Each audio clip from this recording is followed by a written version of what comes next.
very nice to be here in Wakefield, my very first visit. I thought before people start asking questions, I might, if I may, give you a potted history, just a few minutes of my life before Doctor Who. I was born in the Midlands in Sutton Coldfield and educated there at King Edward's School, Aston, and Longden Hall. I turned down a place at Hull University to read drama and German in favour of a career in the theatre. And I was desperately keen to be an actor. And in fact, I was very, very lucky in that for 3 years I worked almost solidly, including an appearance on Crossroads, would you believe? Yes, it was me hoovering the reception. And I worked in the theatre in Cheltenham, in Leeds, Birmingham, Wolverhampton, and it took me about 3 years to realise I wasn't very good as an actor. So I applied to the BBC to be a floor assistant, which is the lowliest production job of all. And I joined the BBC initially for 4 months in December 1968. And one of the first shows I came in contact with was Doctor Who, the Patrick Troughton story called The Space Pirates. And then over the next 2.5 years, which I spent in this very, very frustrating job of floor assistant, which is virtually a glorified call boy, knocking on the dressing room doors and making sure that the actors get on the set at the right time. I worked on 2 more Doctor Who's with John Pertwee, called The Ambassadors of Death, and I've forgotten the other one. Thank you, Colony in Space. Have you heard this before? And then I became an assistant floor manager, a job with much more responsibility, looking after all the properties on the set and prompting, generally assisting the floor manager, as it were. And I worked on shows like The Hole in the Wall, Owen MD, which was one of the first, it was the first drama from our Pebble Mill studios. And after a couple of years doing that, I got promotion again, overnight in fact, because my production assistant, which is effectively the floor manager position, now called production manager for those of you who watch the credits avidly, became ill and had to have a kidney removed. And at the time we were working on a show called The Palaces, which was the epic production of 1973, I think. And overnight I was promoted and took over that show. I stayed as a production assistant, production manager, for another 2.5 years, working mainly with the late Martin Lismore.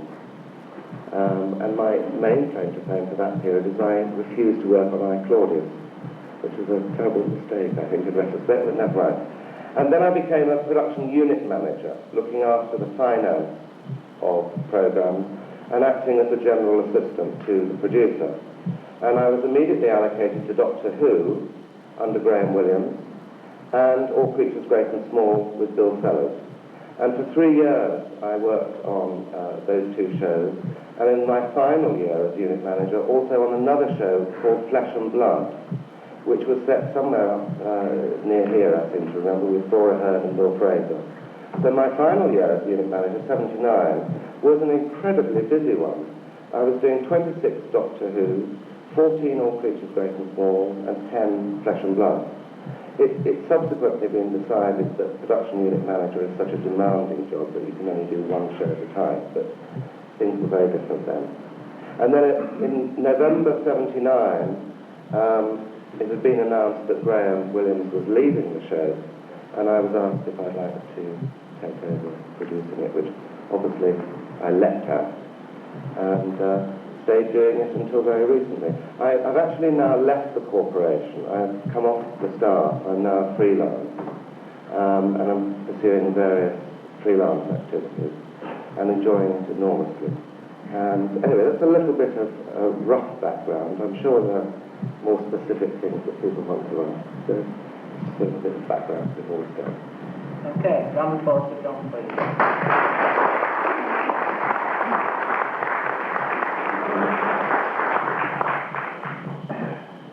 Right, okay, 1 or 2 questions to ask John. The first question is, when you took over as producer, John, did you have any first plans on what you wanted to bring to the series? Yes, before I answer the question, let me explain that Graham Williams, who was a great friend as well as a colleague, he was actually also responsible for getting me my initial break at the BBC, he and his wife. And he had intimated to me that during his what turned out to be his last season, he would like me to be associate producer and to get a credit for it. Unfortunately, the union stopped that and said that the title associate producer was cheap labour. But they did say that Graham could share his credit. If he felt that my contribution was so great, he could share the credit so that the show would say producers Graham Williams and John Mason Turner. Now, quite rightly, Graham felt that I deserved an associate producer credit, but not a co-producer's credit. So unfortunately, that didn't materialise, that credit. I think it was his request for it to happen that prodded my then head of department, Graham MacDonald, to think of me as Graham's replacement. That having been said, I think it was around about the time that we were doing City of Death that Graham decided to leave. And so from that time, I was obviously hoping that I would get the opportunity. So from City of Death onwards, I was working on the show, but secretly making my own plans if the opportunity arose. And those plans were initially fairly peripheral, really. I felt that the music had a sameness about it. It's often said that there are only 7 drama plots in drama. And there we were with a show that was about 17 years old, and we were doing 26 episodes a year. And I felt that anything that made the story samey was a mistake. So changing the incidental music was one of the things I planned to do and did. The theme tune I felt needed updating. This oft-used phrase of taking the show into the 80s is a kind of just a rough umbrella for what I wanted to do. I wanted to smarten up the Doctor a little, whilst retaining Tom Baker's wonderful silhouette. I felt there needed to be a little bit more coordination in the look. And I wanted to attempt to make as much of the budget as possible show on screen. Going away to a quarry results in an awful lot of expenditure, putting up people in hotels overnight. Finding a quarry that's nearby, whilst the unit don't like it because they like to get away from their husbands and wives and throw huge quantities of alcohol down their neck at night. But the money shows on the screen. So it was an attempt really to make the money as far as possible feature in front of the camera rather than behind it. Right, thank you. How did you feel when Tom Baker announced he was leaving the programme? I wasn't surprised. I think that Tom had been persuaded for several years to stay on. I think he made the right decision. I think 7 years, there's no taking it away from Tom, 7 years is a mammoth period of time, and it was due to that mammoth reign in a way that the show reached such levels of notoriety and success. And he was a very, very special ambassador for the show. You know, although he liked to drink and like a cigarette, he would never do it in front of any of the younger fans. But I think he made the right decision. How did I feel? At the time, I'd only been asked to do 1 year on the show, so it didn't automatically appear to be my problem. Right, okay. Was Peter Davison your first choice as Tom Baker's successor? Yes, he most definitely was. I'd worked with Peter, of course, on all creatures. And the head of department, who I mentioned earlier, Graham MacDonald, and I talked about the sort of Doctor that should follow Tom, and he agreed with me that we should veer right away from that sort of image in order, if you like, to avoid comparison. Once again, that 7 year stint, it meant that anybody under the age of 11 only knew Tom Baker's Doctor. at the time, Tristan and Peter were enormously popular. There was a huge young following for him from the audience research which I knew about on All Creatures, plus a large following from the ladies, the population. And I'm delighted that I chose it. Right. Moving on then, when you were making Arc of Infinity, did you feel that Colin Baker would make a good Doctor, and if so, why? I don't think it was, especially at the time of Arc of Infinity, that one thought of Colin. He made a big impression on me with his personality, but I wasn't actually kind of thinking, oh, if Peter left, he'd be an ideal Doctor. Because I actually thought Peter would change his mind about doing only 3 years. Patrick Charles had told Hugh Davison when he got the job to do 3 years and no more. And Peter was a tremendous fan of Patrick and took what he said very, very seriously. But I really thought that Peter would stay beyond the 3. When Colin Baker took over the programme and it returned to its own slot on Saturday evening, 45-minute episodes, was this your decision or someone else's? No, producers don't decide the length of the programme, the size of the season, or the slot in which it's transmitted. Those decisions are all made by the channel controllers, and if anybody has their ear, it's the heads of department. And it was a gentleman called Alan Hart, who was the controller of Channel 1, who decided that we should try a 45-minute format. Which I think, I have to say, I felt that my then script editor, Eric Sayward, and I think we almost got the 45-minute format right. I think if we'd had another year, it would have been better. But of course, they changed their mind again. Back to the 25-minute episodes. That having been said, my personal feeling is that 25 minutes is the correct format. The trial of the Time Lord, the umbrella thing, was quite a new idea to the programme in several ways. Do you feel it really worked? I feel in retrospect it was too dominant an umbrella, and I wish we'd perhaps had less of it. It seemed to get in the way at times and hold up the narrative of the other story. There ended up being quite a similarity between some of the scenes, which ended up as just bickering scenes between the Valeyard and the Doctor. Coming to the Valeyard, the revelation that he was an evil incarnation of the Doctor surprised many people. Did you have any plans of making him a regular villain for the Doctor? Not specifically, no. I mean, I think any decision you make with regard to any evil character in Doctor Who, I think any producer always thinks, well, maybe we've got a Dalek here or a Cyberman here that we can bring back again and again. But apart from the kind of general hope that something will really take off. Right. How did you choose Sylvester McCoy as the 7th Doctor, and what qualities were you looking for in him? Well, in a way, Sylvester's choice it involved more people. He was suggested by his agent and by a colleague of mine from another department of the BBC. And at the time he was working at the National Theatre in the Pied Piper. And I went along to see it and was very, very impressed. Sylvester then came and spent a half day with him in the office, just chatting generally. And at that point I was convinced that he was the right choice.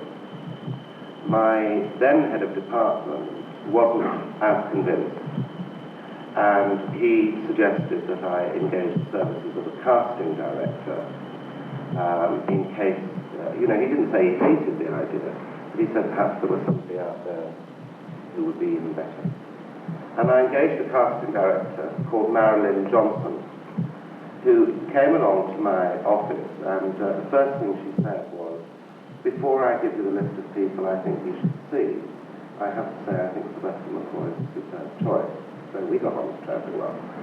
And I did see quite a lot of actors, about 16 or 20 actors, new to me.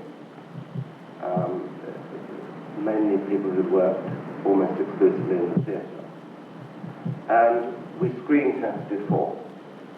And it really was a no contest for us. Right. When Ace was introduced in Dragonfire, was she intended to stay in the programme, bearing in mind that Bonnie Lansford had not decided whether she wanted to remain in the series? Situation with Ace was, we had the opportunity to make Ace a regular companion, and we contracted Sophie accordingly. Sophie was guaranteed the recording of Dragonfire with various options to be taken up from our side.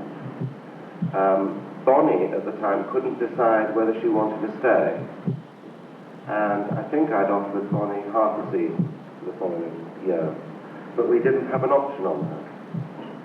And Bonnie kept delaying her decision as to whether she would come back the following year. And obviously I had to make contingency plans, and Ace was one of the contingency plans. Bonnie finally said that she didn't want to,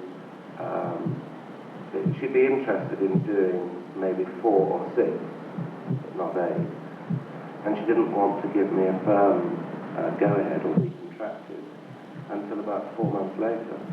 But obviously we couldn't really shoot at the end of a season and then run the risk that Bonnie didn't come back at all, or if she did, she came back and left almost immediately.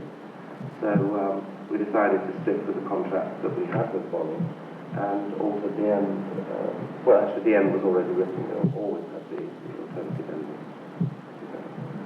My last question is, the last season was very dark, and the characterisations of the Doctor and Ace had obviously had much thought put into them. Was there any particular reason for this, and what did Sylvester McCoy have to say about this?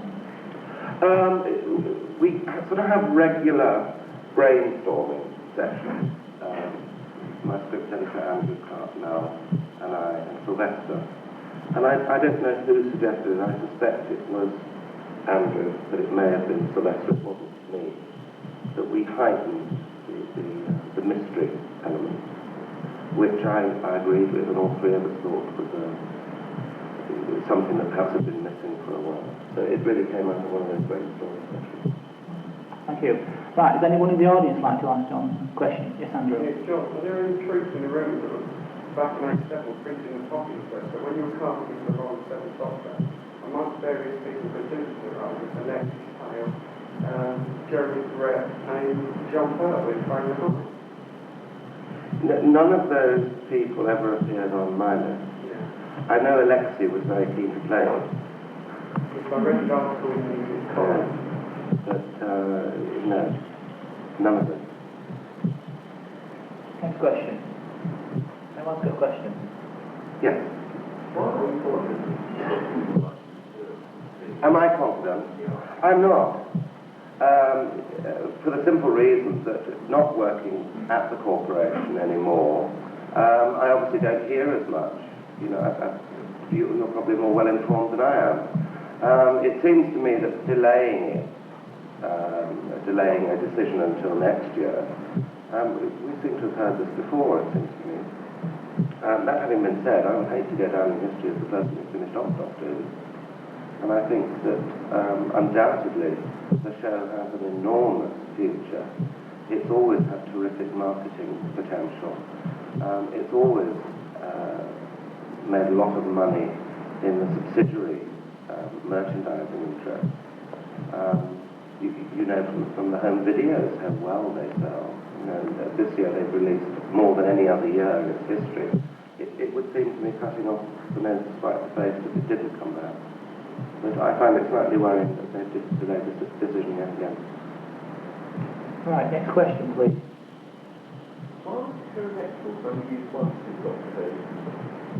Why were the pterodactyls only used once? No special reason. No real reason.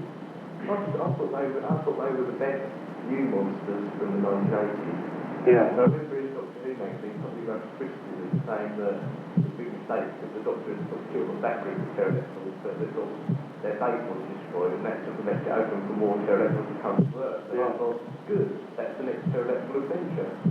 I think probably Eric you'd like doing Dalek and Cybermen stories himself, so maybe that was the reason. Right, next question, please.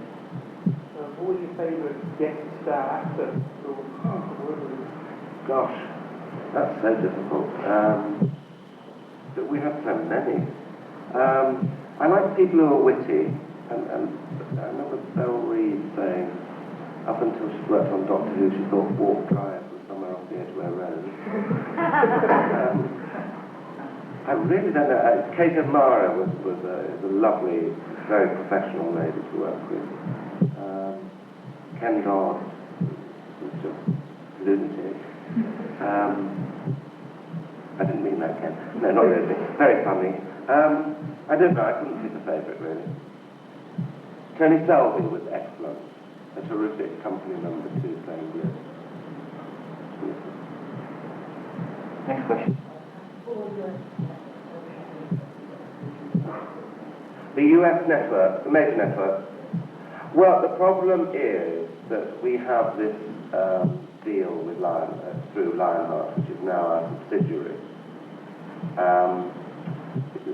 The networks can't really show an interest because of the way it's marketed. I think that the new science fiction channel in the States is showing some interest in Doctor Who products. Is it? Yes. Based in Florida, isn't it?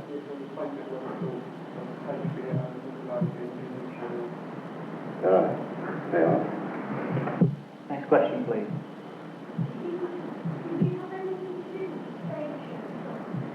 Yes, I was going to direct it. Mark Vanessa approached me to direct it, which I was very, very keen to do indeed. And then he delayed the opening by 2 months. And it clashed with the start of the shooting season of Doctor Who on television.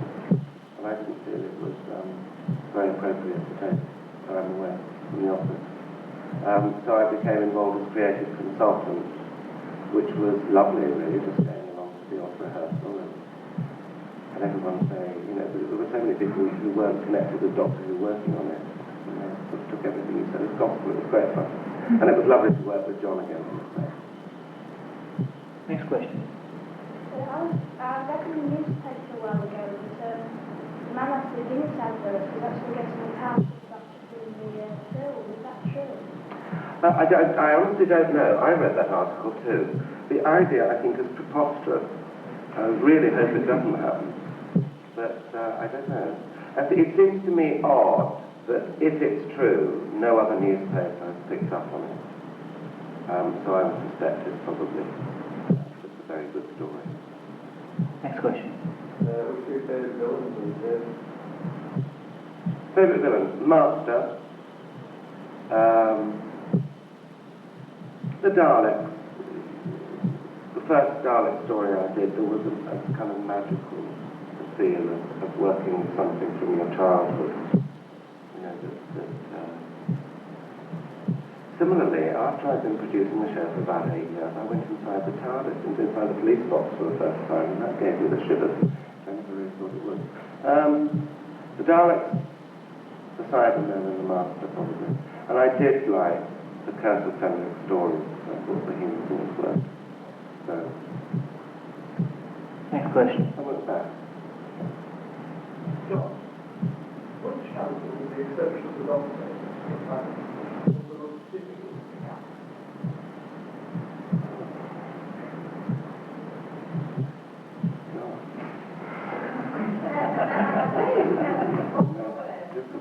Yes, I am.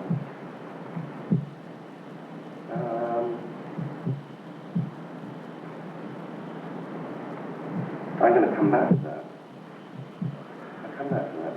Andrew. Supplementary question, really, both got touching on something you've been asked before. I am right in thinking that the casting of principal characters tends to be a philosopher between the actor. Yes. Two questions, really. When you are casting a principal character for a story, what sort of qualities do you tend to look for? Surely, as you go on the narrative, all actors are the impact of the film, the identity of the possible. And as a follow-up to that, did it ever occur to you from an narrative point of view to have to use a master that comes from the other than Tony Abrams?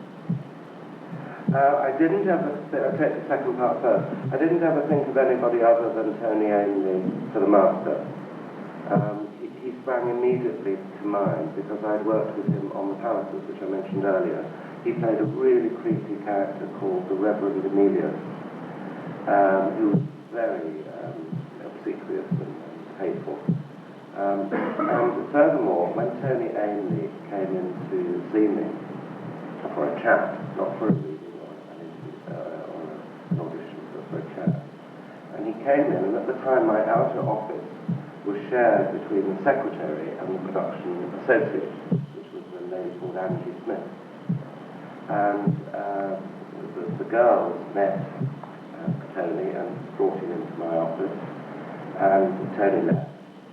And I said to the girls, what did you think? And they said, he's revolting.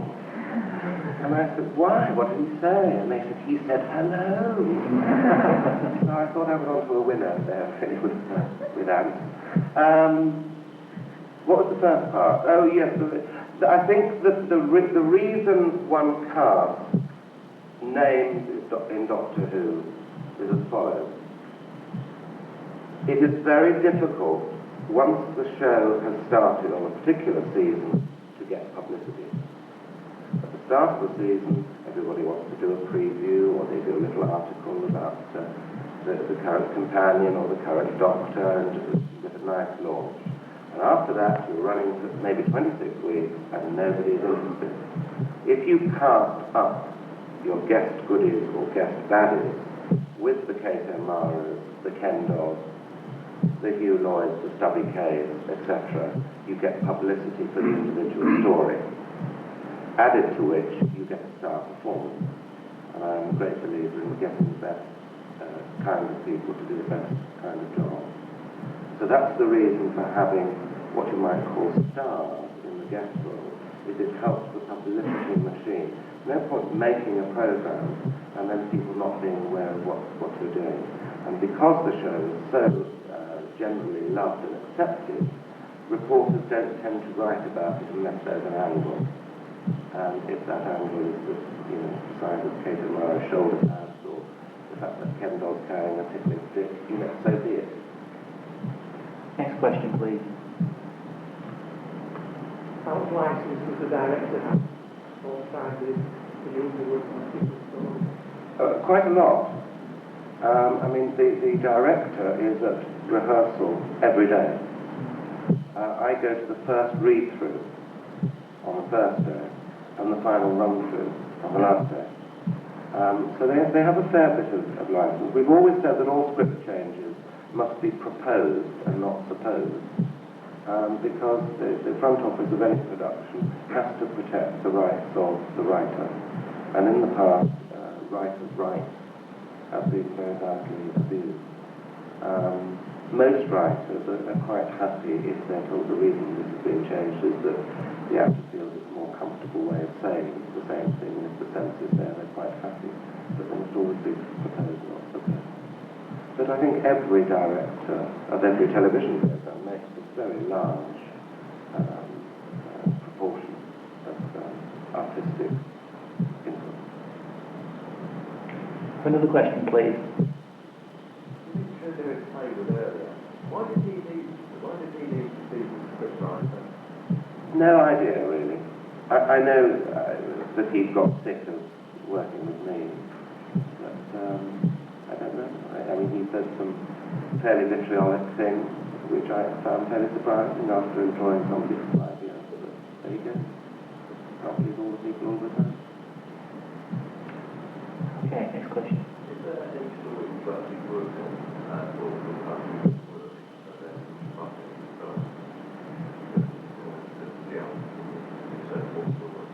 How long have you got? I think the thing about most program makers is that they really like to get back and make it all again. You don't really enjoy watching anything of yours because you know every shortcoming. It is sadly, making television is very much a compromise. You might want Willis Hall to write the script, and he says, no, well, that's compromise number one. Sir Laurence Olivier passed away, that's compromise number two, and so it goes on. It's quite painful to watch the work because you get so close to it and you see it so many times through its various stages of editing and dubbing, shooting, post-production. It's only really about 5 years after the event that you can sit back and perhaps enjoy something. But a particularly disastrous note, I suppose. I was very disappointed with the Happiness Patrol, the look of it. We tried extremely hard to do something and failed. I mean, the whole point of that society was that it was presenting a facade to the world. So all the sets of the streets were built in such a way that they had no reveal, so that scrolls, just didn't have any depth to them. And this was a conscious effort by the design team, suggested and approved by all of us. And of course, when we saw it on the floor, it looked as though we'd run out of money. And we really set out to present that kind of feel, kind of cardboard city with luxurious front pieces to buildings and really very little behind them. So it really upset me somewhat that having tried to achieve something, the end result made it look as though we failed for financial reasons.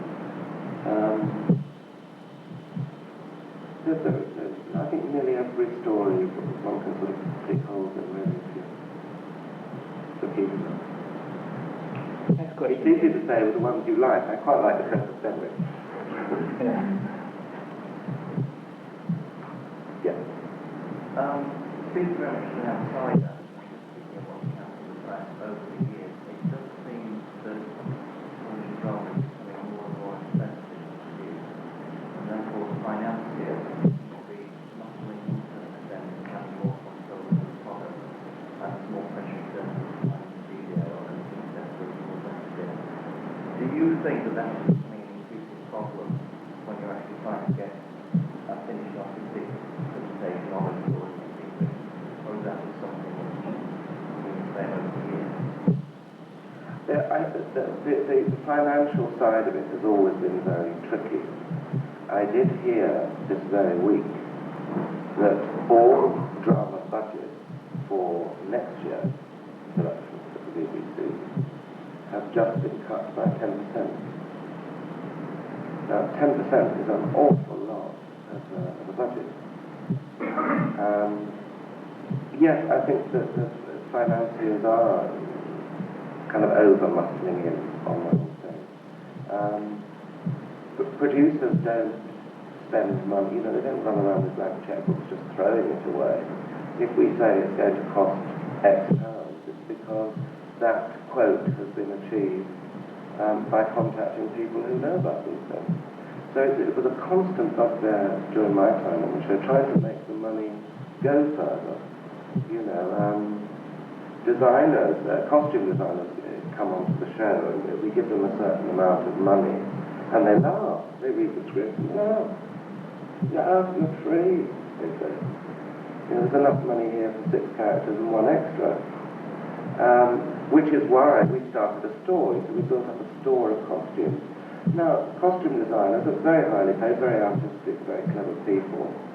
And they don't really want to be taken round to the store. So somebody says, oh, those rubber suits will do over there, you can paint those a different colour and they'll be fine. They actually want to sit down with a blank sheet of paper. So I've always felt enormously for all the designers, costume designers, makeup designers, effects designers, because the money that they had was peanuts. And they stole things. They'd run in and steal something from play school and say, John, I found something. It was sort of no way to make a show, really, but their commitment was such that they do that. Well, they save hideous things, people running around after an explosion, picking up bits to be reused next week. What's the budget for a season?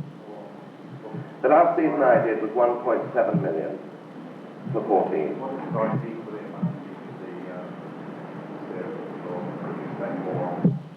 spend it now, although it is costed story by story, it's only the end figure that anybody can spend time on. That's 1.7 everything, absolutely everything, which is way below the drama average. Next question, please.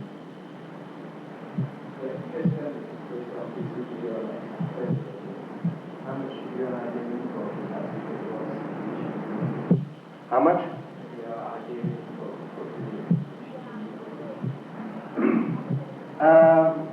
Well, for those of you that don't know, the curse of tendering overran.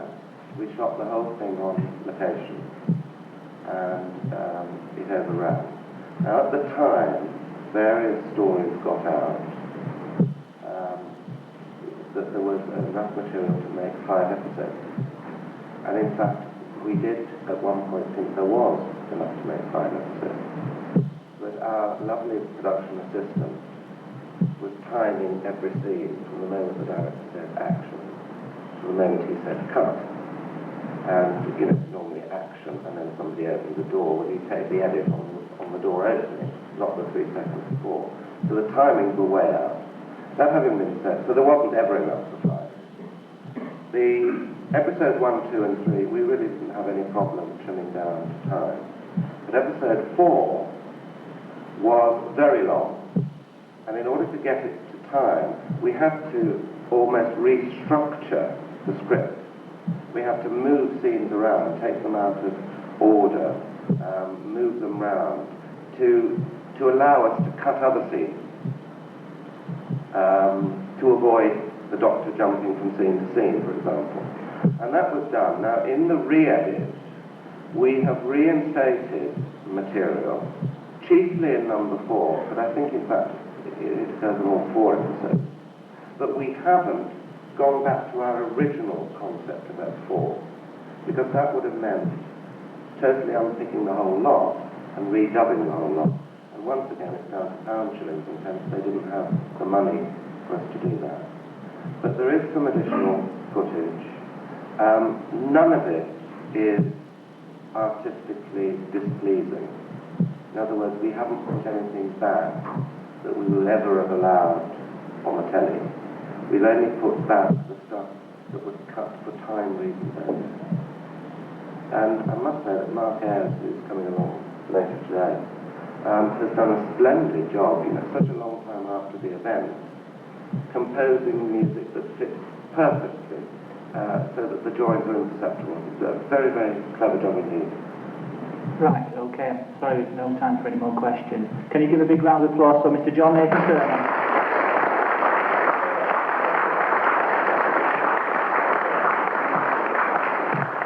See you all later.